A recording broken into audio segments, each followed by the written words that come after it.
Makan yang halal membuat hati kita jadi tenang, bersih.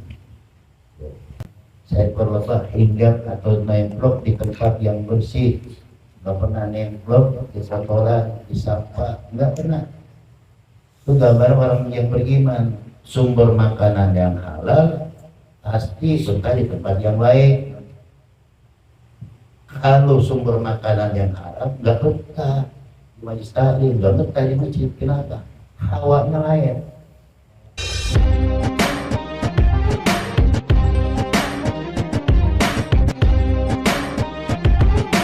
Qala sallallahu alaihi wasallam, iqtarabatis sa'ah wa la yazdadu an-nasu 'ala ad-dunya illa hirsan wa la yajaduna min Allah illa bu'dan wa hakim. Ibnu Mas'ud an Abi Mas'ud, alamat-alamat yang Allah telah tampakkan. Cuman ada yang sadar, ada yang nggak sadar. Hanya tunggu kiamatnya yang belum, tapi tanda-tandanya juga banyak. Di antaranya kata Rasulullah Shallallahu Alaihi Wasallam, yaqtarabas sa'ah wa la yazdadu an-nasu 'ala dunya illa hirsan. Sedikit lagi datangnya hari kiamat itu tidak akan bertambah manusia terhadap dunianya kecuali serakah. Artinya nanti manusia itu mencari dunia semakin serakah. Jadi bukan semakin takut.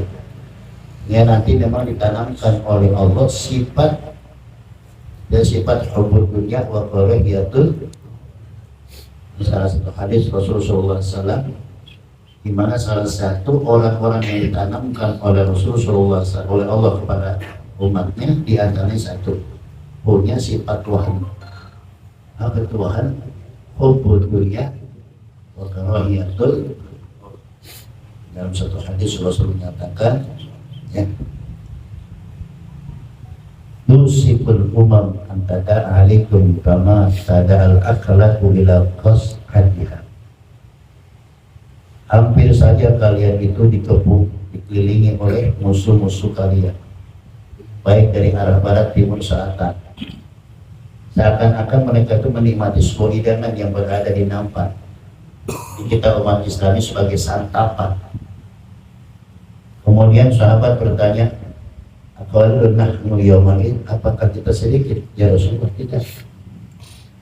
Bal antum kasirun, bahkan kalian jumlahnya lebih banyak daripada yang nanti jumlahnya kita lebih banyak daripada para sahabat.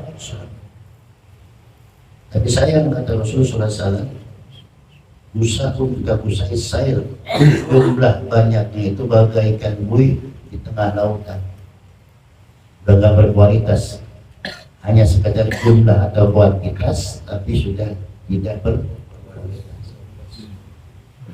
Apa diantaranya kata Rasulullah SAW?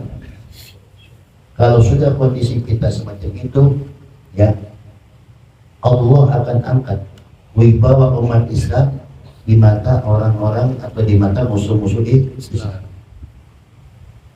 Kemudian setelah diangkat wibawa umat Islam, Allah tanamkan dalam hati kita sifat Tuhan. Sifat Tuhan itu hubbud dunya wa karahiyatul maut. Dia cinta dunia, cari pagi sore siang dan malam, sudah tidak lagi mau diatur dengan syariat Islam. Yang penting berhasil, yang penting saya kaya, bahasa gitu. Adapun syariat itu tinggalin dulu. Ada lagi yang lebih sadis, Allah membelakangan aja, karena mencari aja dunia dulu. Seakan-akan umur punya dia, saudara sekalian. Nah, orang-orang yang beriman ini, pernah saya singgung ini hadis berkali-kali saya sampaikan. Orang-orang yang beriman itu bukan mencari jumlah maksimalnya, tapi dia punya target bagaimana mencari rezeki halal yang menimbulkan keberkahan. Itu nggak jauh dari itu cita-cita kita. Sehingga kata Nabi, masalul mu'minin kama salin nahlah. Hadis beberapa kali pernah saya sampaikan. Orang beriman itu seperti lebah. In akalas saibah, lebah itu kalau makan saripati bunga. Akibatnya apa? Yang halal. Ya. Tapi target kita hidup ini bukan sekedar untuk makan, tapi makan itu untuk melaksanakan ibadah. Tapi ingat, rezeki yang sumbernya halal membuat kita ini lebih bagus ibadah atau rajin dalam kita melaksanakan ibadah. Kalau sumbernya halal. Ini Allah yang perintahkan, kulu mimma razaqna kulu mimma fil ardi halalan thayyiban. Makanlah ya, sebagian yang kau dapati di atas bumi ini yang halal dan bergizi. Itu target kita. Ya lebah itu dari kalian tadi itu nggak pernah lebah itu makan yang kotor, artinya makan yang najis atau haram, nggak pernah. Itu orang bagaimana sudah contoh semacam itu. Jika Rasulullah SAW ya, beliau pernah berdoa kalau mau amalin bagus, kalau mau Allahumma ahyini miskinan wa anisni miskinan wa syurni yawmal qiyamati ma'zumlatul masakin. Itu doa bagus, tapi saya belum siap ngamalin. Kalau ngamalin silakan ya. Allahumma ahyini miskin, ya Allah jadikanlah saya orang yang miskin, matikanlah dalam keadaan miskin, kumpulkan nanti kami bersama orang-orang miskin. Ini Rasulullah pandai menghibur ya, di tengah orang miskin doanya Nabi supaya mengangkat martabat orang miskin. Doa tadi, oh berarti saya diakui. Biasanya saudara orang miskin itu hidupnya minder ya, tapi miskin dunia itu miskin majazi. Ada orang kaya harta tapi belum tentu perasaannya kaya, dia bisa miskin kan perasaan semua. Sehingga Allah dalam firman-Nya Allah mengatakan Allah itu tidak menciptakan kemiskinan, huwa aghna wa aqna. Allah zat yang mencukupi dan Allah zat yang tidak apa. Allah zat yang maha kaya, Allah adalah zat yang mencukupi. Artinya Allah tidak menciptakan kepada hambanya itu hamba yang miskin. Sebab kaya dan miskin itu perasaan. Itu yang saya katakan tadi. Ada orang kaya perasaannya miskin, ada orang miskin perasaannya. Sehingga kata Nabi, laisal ghina an kasratil aidi walakinnal ghina ghinan nafsi. Hakikat kekayaan itu bukan melimpah ruahnya harta, tapi bagaimana kita bisa menciptakan ya hati kita biar kaya. Ini kaya tanpa benda, hebat. Apalagi udah kaya harta, kaya hati, itu yang lebih hebat. Tapi nyata dibalik sama Allah. Kalau memang kebahagiaan itu hanya sekedar milik orang kaya bisa dibeli, kita nggak bisa bahagia. Kenapa? Nggak bisa beli kebahagiaan. Harganya mah, kita tahu nggak orang mau mencari kebahagiaan? Tahu? Juga orang kemana-mana tuh, ke tempat-tempat yang indah, menghabiskan uang banyak. Itu kan namanya mencari kebahagiaan. Ya. Kalau memang hanya dia yang bisa dan mampu memberi kebahagiaan, kita yang nggak punya juga nggak bisa. Tapi nyatanya Allah balik bisa begitu. Alhamdulillah kita yang hidupnya pas-pasan. Ya, alhamdulillah bahagia, tenang aja kan. Apalagi terpikirin. Ya, yang penting gaji banyak. Ya, buat keluarga. Itu, mobil motor ada, apalagi udah. Sekarang minta maaf loh, ini jangan anggap remeh ini. Saya pernah ketemu orang itu susah, padahal penghasilannya nggak kurang setiap hari itu 5 juta. Itu orang bersihkan bahasanya. Tapi kan bisa aja Allah nggak bikin cukup hatinya. Dan sekali-sekali ya. Kan kalau kan global, omsetnya nggak kurang dari 300 juta satu malam. Tahu soalnya. Tapi nyatanya begitu, kebahagiaan bukan psikolog milik psikolog manusia. Tapi apa tuh konsep itu? Tadi makan yang halal membuat hati kita jadi tenang, bersih. Yang kedua, wa in wadu'ats thayyiban, ya, saya berlebah hinggap atau nemplok di tempat yang bersih. Nggak pernah nemplok di kotoran, di sampah, nggak pernah. Itu gambar orang yang beriman. Sumber makanan yang halal, pasti betah di tempat yang baik. Kalau sumber makanan yang haram nggak betah di majlis taklim, nggak betah di masjid. Kenapa?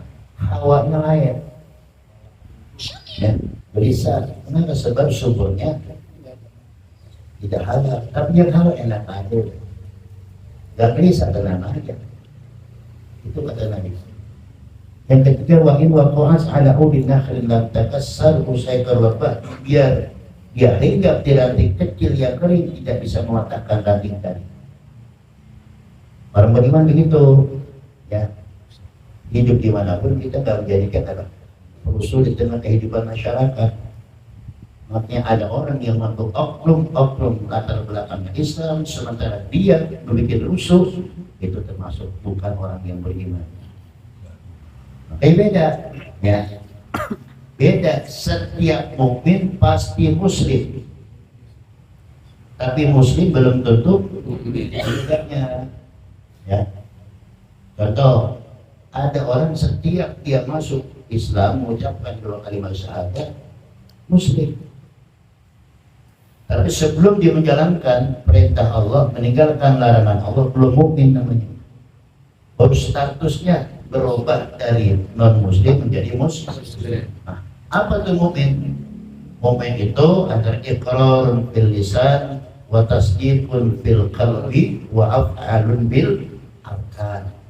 Definisinya tuh, mukmin itu adalah orang yang mengikrarkan tiada Tuhan selain Allah, Nabi Muhammad adalah utusan Allah.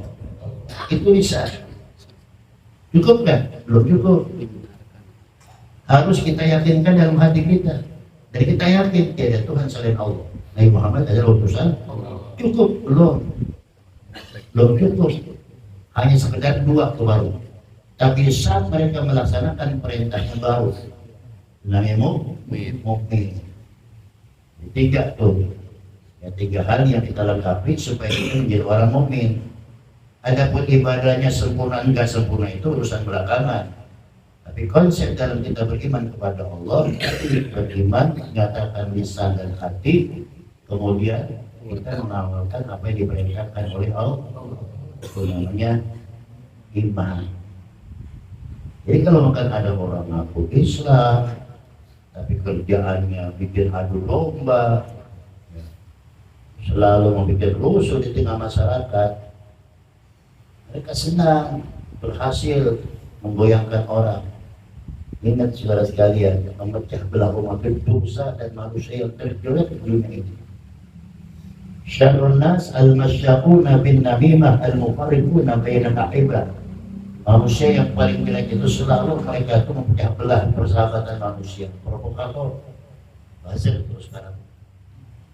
Manusia paling jelek. Kenapa? Dia puas kalau orang berpecah. Orang beriman nggak begitu sekalian. Sampai kata Rasulullah SAW, ya, wala tajassasu wala yaghtab ba'du wa kunu ibadallahi ikhwana. Kalian jangan saling membenci, jangan saling hasud, jangan saling tajassus, saling curigai. Wa kunu ibadallahi ikhwana. Jadilah kalian itu hamba Allah sebagai saudara. Ini yang kita belum miliki.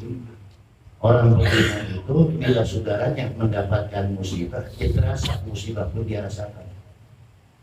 Kalau kita belum tuh, apalagi orang kita deket kena musibah, mampus. Ini penyakit nih, penyakit kan? Batin. Sehingga salah satu langkah supaya kita nggak dosa, ketika saudara kita dapat musibah, jangan lain ucapkanlah inna lillahi wa inna ilaihi raji'un. Itu sumbernya dari Allah, akan kembali juga dari Allah. Yang ngasih sehat siapa? Yang ngasih penyakit Allah. Berarti kan bila orang katakanlah penyakit itu musibah, ucapin inna lillahi wa inna ilaihi raji'un. Orang mati yang lagi. Orang mati alhamdulillah. Benar ini. Tapi jadi kencang. Lah mati umpama nih. Lah mati bagi jatuh.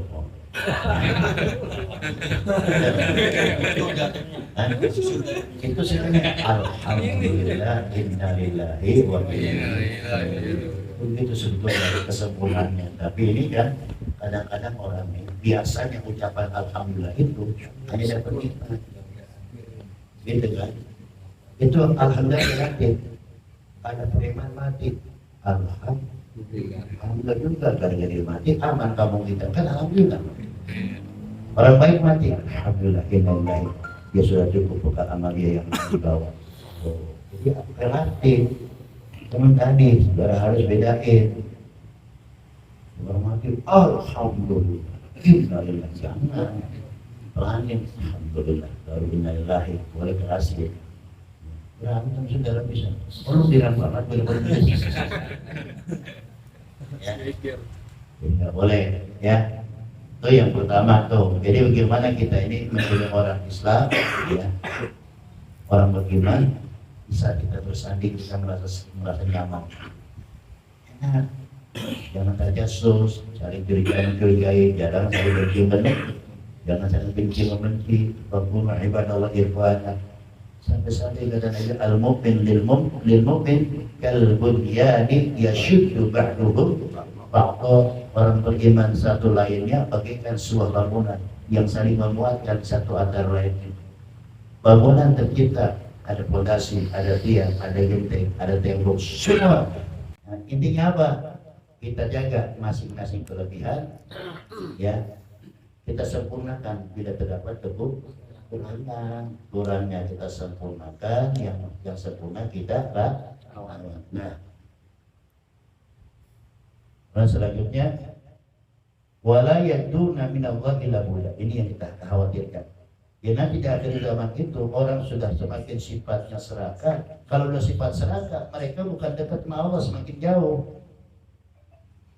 Maaf, kayak jarang orang kaya naik, jarang.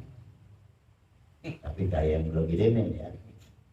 Ya, ngapain gue ngaji lu kaya? Ini kata Nabi. Jadi kalau makan kita mencari dunia dengan dibarengi dengan serakah, akhirnya takutnya nanti bukan makin dekat kepada Allah, makin jauh. Sebab ada orang yang bisa menguasai dunia, ada orang yang dikuasai dunia. Kalau kita bisa menguasai dunia, gampang. Apa di antara bisa manfaat untuk ibadah, untuk santunan, untuk ibadah haji, umroh, dengan harta yang bisa kita bawa mati. Tapi ingat nih kaidah. Al-mal yakhruju min haitsu ata. Harta ya akan keluar bagaimana sumbernya. Kaidah.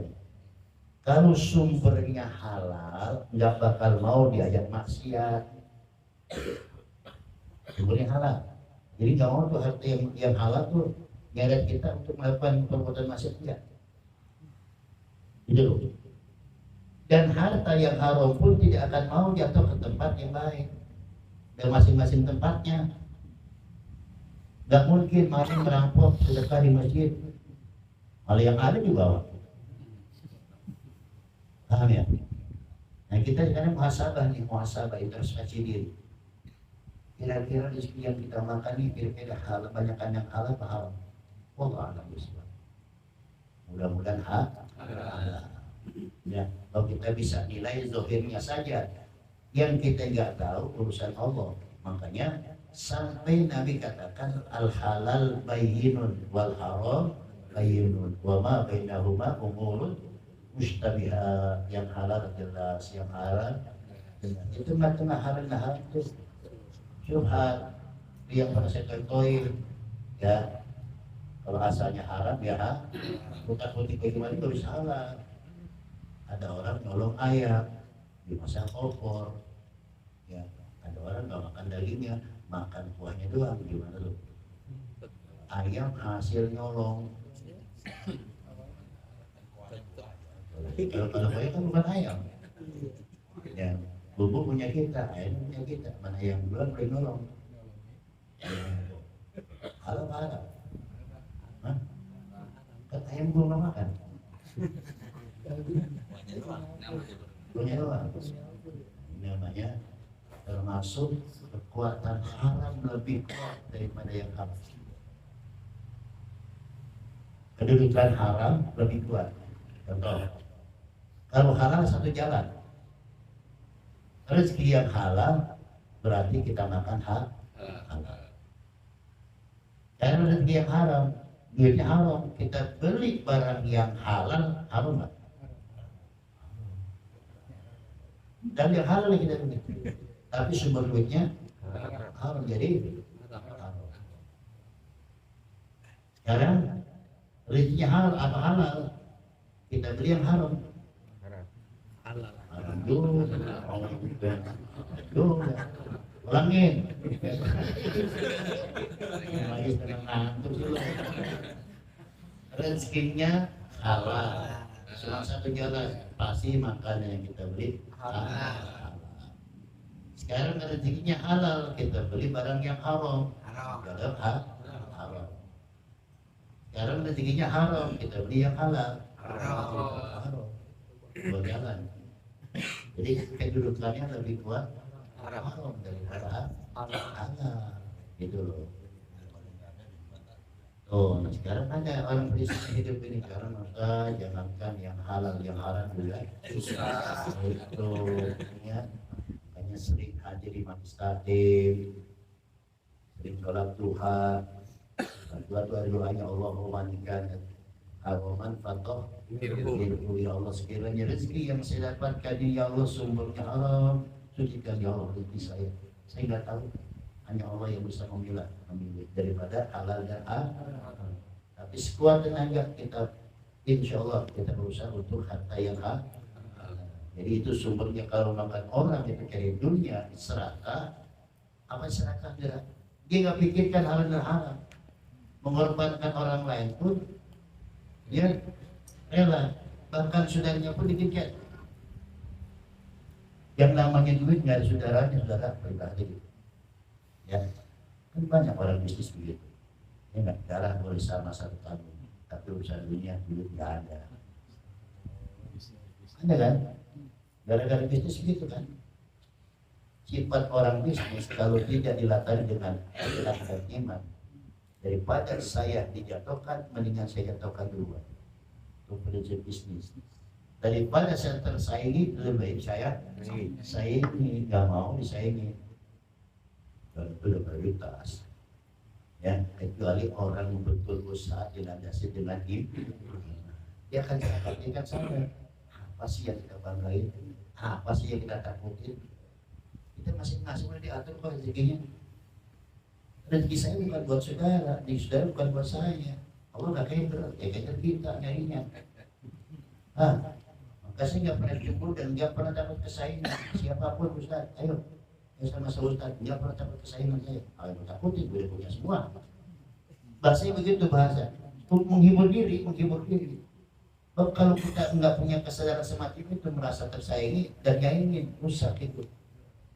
Kalau Ustaz mensaing-saingan, apalagi berdagang. Gua ini kurang apa sih gua ya,nologi itu mas, ya nggak, ya, karena kamu kok kurang apa sih, publik tidak membuat, nggak boleh begitu, ya. Jadi kalau ada orang umpama kita sama-sama fokus kita, oh dia lakukan, dia beda kemudian dia gedean hadiahnya bagian dia, udah nggak mungkin. Ya. Saya baru bukan cemburu, saudara, cemburu sama ustadz yang muda. Ya, paling kecil 5 juta, aku pun pada nambah. Diam aja dengan bukan bagian gua, ngapain lagi? Mesti gini, dengan itu, udah kufur nikmat jadi sudah. Dia dikatakan doa, ya, Alhamdulillahilladzi lam yaj'al rizqi fi yadi ghairi. Syekh Ibrahim bin Adham. Segala puji bagimu ya Allah yang telah kau tentukan, yang telah kau tentukan rezeki kami. Rezeki kami bukan untuk orang lain, rezeki orang lain bukan untuk kami. Kita hidup ada kan?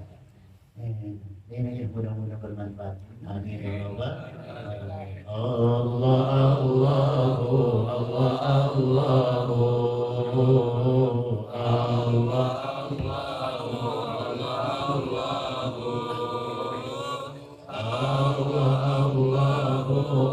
الله رب فاجعلنا من الأخيار الله الله الله الله الله الله الله